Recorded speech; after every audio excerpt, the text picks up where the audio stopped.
j'ai qu'une diapositive qui est celle-là, qui me permet de vous faire une historique de ce que je sais, moi, de la sérologie bactérienne. Alors, la sérologie bactérienne, c'est une sérologie épouvantable. Donc, ça n'a rien à voir avec la sérologie virale pour plusieurs raisons.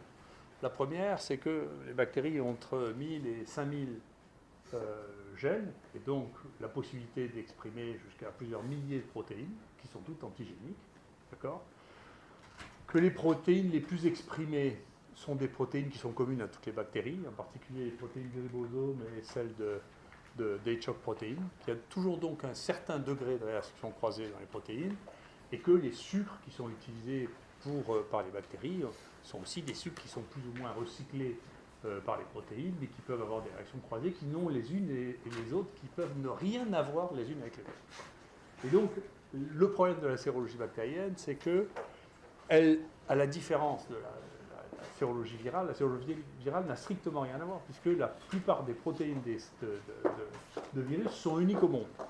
C'est-à-dire qu'il y a une variabilité chez les virus qui fait que les protéines exprimées sont uniques, et que la plupart du temps, elles ont très peu de protéines et très peu de réactions croisées avec les autres. Donc il y a une différence fondamentale qui est très difficile à expliquer aux gens qui font pas ce métier, qui est que la sérologie bactérienne, c'est très difficile, c'est moins difficile, mais bien sûr, plus les bestioles sont grosses, plus c'est compliqué, et quand vous arrivez à la sérologie parasitaire, à celle des helminths, alors c'est épouvantable, voilà, ça ne veut plus rien dire du tout.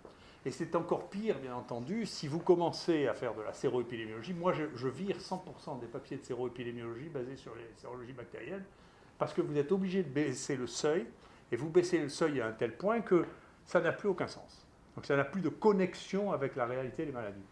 Donc il y a un problème original à la sérologie bactérienne, que je vais essayer de vous expliquer avec mon expérience et celle de ma famille, pour pouvoir vous montrer ce qu'il y en a. Premièrement, la syphilis. La première sérologie bactérienne, et bien entendu, c'est une sérologie qui n'est pas du tout basée au départ sur le tréponème. On ne sait pas l'isoler, on ne sait pas le cultiver. C'est une réaction croisée avec le cardiolipide. D'accord ?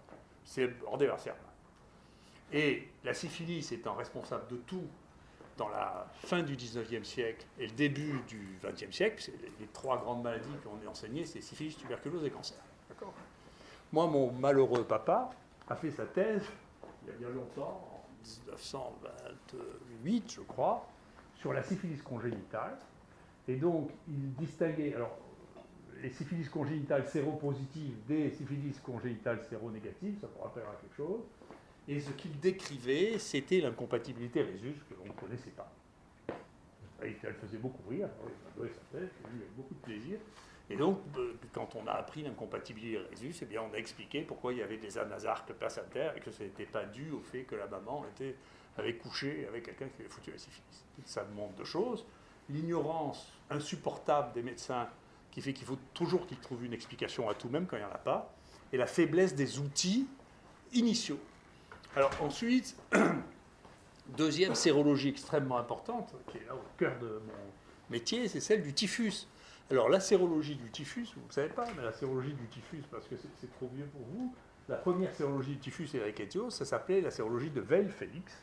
Et la sérologie de Weil-Félix, ça a été fait comme ça, il y a quelqu'un qui avait un typhus, on ne connaissait pas la bactérie du typhus, on isole une bactérie dans ses urines, qui était un Proteus vulgaris, qui donne une magnifique sérologie positive pour le typhus. Et donc, on a eu le diagnostic sérologique de Ehrlichiosios qui a été fait.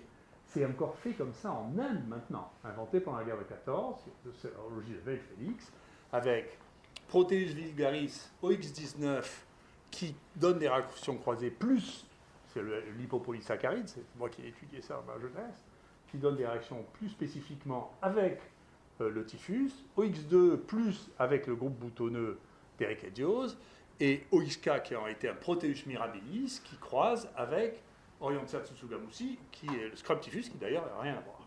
Donc, et on continue à utiliser. Vous voyez bien que donc, la réaction croisée, c'est inhérent, c'est intrinsèque même à la sérologie bactérienne, puisque les deux premières sérologies utilisées pour faire de sérologie bactérienne étaient utilisées avec des choses qui n'avaient rien à voir avec la bactérie finale. D'accord ? Et bien entendu, alors l'Ehrlichiosios, il y a eu un élément sur lequel j'étais amené à travailler, pour lequel on a trouvé une explication, c'était il y avait quelque chose qui s'appelait les pneumonies résurgence aiguë solitaire du typhus. Alors ça, c'était joli, c'est vraiment un truc d'interniste, je m'excuse. Et c'était dans les années, début des années 70. Alors ils trouvaient des pneumonies, ils ne savaient pas ce que c'était, ils faisaient la sérologie avec le Velufénix ou avec une sérologie rickettsienne, et ils trouvaient que c'était le typhus, et en réalité c'était une réaction croisée avec les légionella, mais on ne savait pas que les légionella existaient. D'accord ?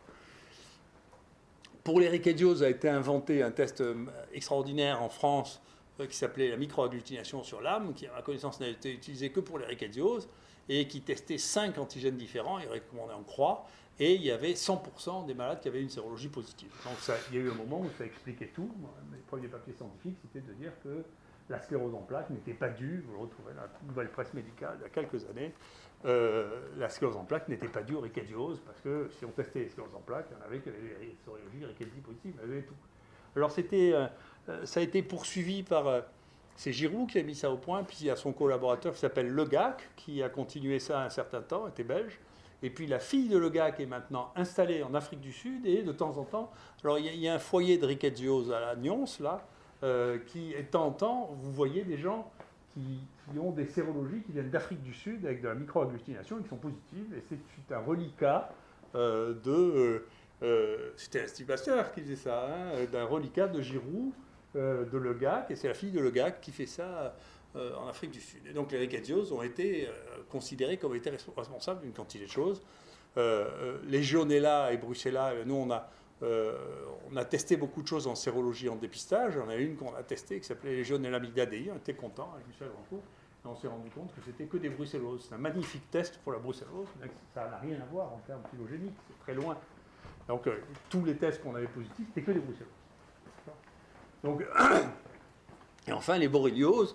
Arrivé aux borrélioses, je m'excuse pour M. Joyac, mais j'ai été le premier à faire de la borréliose en Suisse. Je connaissais très bien Bergdorfer, qui était un rickettsiologue, on était Bergdorfer suisse.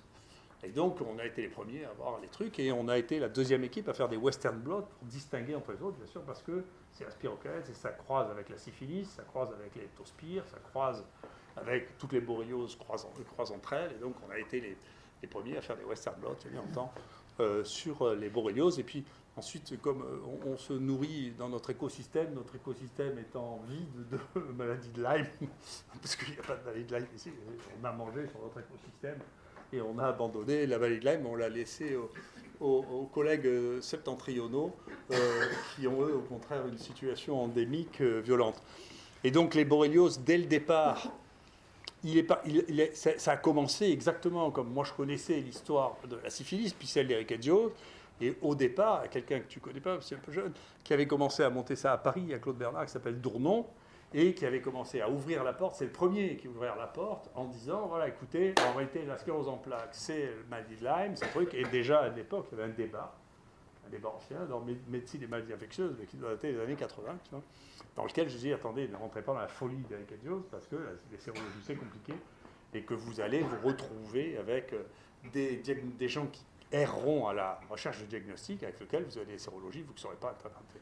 Et donc on est arrivé là, puis il y a eu un creux pendant lequel ça a été un peu disparu, où ça s'est plus développé aux États-Unis que ça s'est développé en France, et puis c'est arrivé aussi en France avec des systèmes que vous retrouvez, des systèmes de sérologie qui sont des systèmes de sérologie à part, des circuits particuliers, parce que quand nous on trouve les PCR négatives, parce que les PCR, on a des faux positifs, des faux positifs malheureusement, on essaie de les contrôler, les tests de contrôle qualité. Quand vous faites ça dans les labos vétérinaires, alors, le nombre de faux positifs que vous avez, quelque chose qui est explosif. Vous n'avez pas de contrôle, vous n'avez pas d'accréditation, vous n'avez pas le COFRAC. Et donc, il y a des gens qui pourraient avoir des PCR positifs, ils envoient chez les vétérinaires, et les vétérinaires, ça revient avec des PCR positifs. Donc, c'est un monde extrêmement complexe. Le prochain, on n'a pas beaucoup ça, je ne sais pas où ça va aller, mais le prochain grand problème qu'on va avoir, c'est avec les Bartonella, c'est clair. Donc c'est arrivé aux États-Unis où il y a Braunschweig, qui fait une espèce de système très particulier avec les Bartonella, de pré-amplification, culture PCR contaminée, enfin, en tout cas. Et comme c'est vrai que les Bartonella donnent des bactériémies complètement asymptomatiques, c'est-à-dire on n'arrive pas à distinguer, c'est vrai qu'on peut trouver des Bartonella dans un certain nombre de cas chez des donneurs de sang qui sont asymptomatiques. si on commence à chercher les Bartonella d'une manière un peu, s'il y a un centre, un épicentre de diagnostic de Bartonella qui se met en place en France, on aura le même problème avec les Bartonella que ce que l'on a avec le reste, avec les mêmes difficultés à les traiter, les mêmes difficultés à attribuer les symptômes. Donc, c'est une très longue histoire, hein, la sérologie bactérienne et les usages qu'on peut en faire. C'est pas nouveau. Le phénomène du Lyme est un phénomène qui s'enclenche dans ce problème de l'ignorance du diagnostic d'un certain nombre de patients et de l'usage abusif d'un certain nombre de sérologies. D'ailleurs, il y avait Jean-Robert, une fois je m'étais disputé avec Pierre-Jean parce qu'il m'avait envoyé une sérologie Lyme, et nous on faisait une double absorption avec le tréponème et puis avec facteur rhumatoïde pour ne pas avoir trop de faux positifs. Et il avait envoyé à Barenton, à l'Institut Pasteur, qui lui avait répondu que c'était positif. Il m'a dit, tu vois, c'est quelqu'un qui avait fait un raid au Sahara. Je lui ai dit, tu sais, il n'y a pas de chance qu'elle ait attrapé la maladie Lyme au Sahara, parce que c'est vraiment des tiques qu'on trouve dans les forêts. Et on avait ajusté à l'époque avec Barenton nos sérologies pour faire les mêmes absorptions et pour ne pas arriver à avoir des résultats qui étaient complètement différents.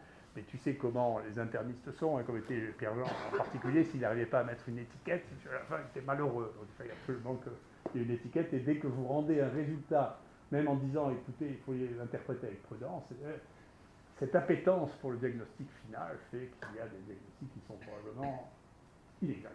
Voilà, maintenant, la parole aux intervenants spécifiques et à Carole qui organise ça.